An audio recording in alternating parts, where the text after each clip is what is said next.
A legal expert explains how Trump could be in more trouble after admitting he misled Comey about the tapes. President Donald Trump could have landed himself in more trouble by admitting that he don't have tapes of his conversations with former FBI Director James Comey and saying he floated the suggestion he did in an attempt to influence Comey's congressional testimony. It all started when Trump tweeted, "James Comey better hope that there are no tapes of our conversations before he starts leaking to the press." The tweet came 3 days after Trump stunningly fired Comey.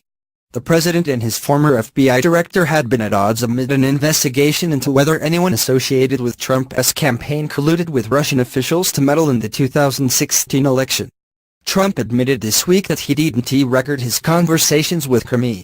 He suggested in a Friday interview that he floated the idea of tapes to pressure Comey to keep his story straight when he appeared to testify before a Senate committee about the Russia probe.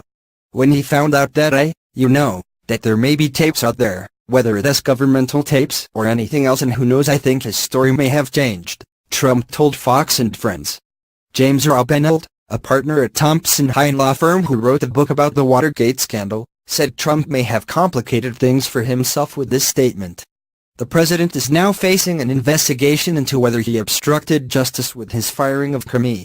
He has tried to influence a witness, Robenold said. There are multiple obstruction crimes under our law, and one of them is intimidating a witness. The problem is that Trump seems to be conceding that he was trying to influence, if not intimidate, Comey in his testimony, Robenold added. The fact that Trump knew when he said it that he didn't have tapes to me is an indicator that he was doing it for an improper purpose, he said. Robenold said investigators would likely try to establish a pattern of obstruction, and this could contribute to that overall picture. Trump could claim that he wasn't trying to pressure Comey to lie, but rather that he was pressuring Comey to tell the truth, with his implication that there were recordings of their conversations.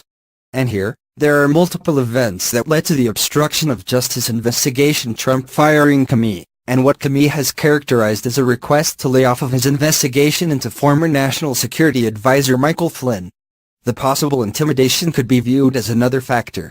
That's a pattern of conduct that fits into an obstruction mode where they are trying to act in a way that obstructs an investigation, Robenold said. Robenold also drew parallels between Trump and former President Richard Nixon, who resigned in the wake of the Watergate scandal after recordings emerged of his conversations from inside the White House. After news of the tapes emerged, the White House admitted that a crucial 18.5-minute conversation between Nixon and his chief of staff after the Watergate break-in had been erased. In the middle of the question of who erased the tape, another Nixon chief of staff, Alexander Haig, said there may have been sinister forces involved, which is a direct echo of Trump, Robenold said. In explaining his tweet, Trump referenced alleged government surveillance that he believes is being conducted, saying, "You never know what's happening when you see that the Obama administration, and perhaps longer than that, was doing all of unmasking and surveillance." This whole mention of sinister forces was like a way of diverting attention in some strange way from what really happened, Robenold said.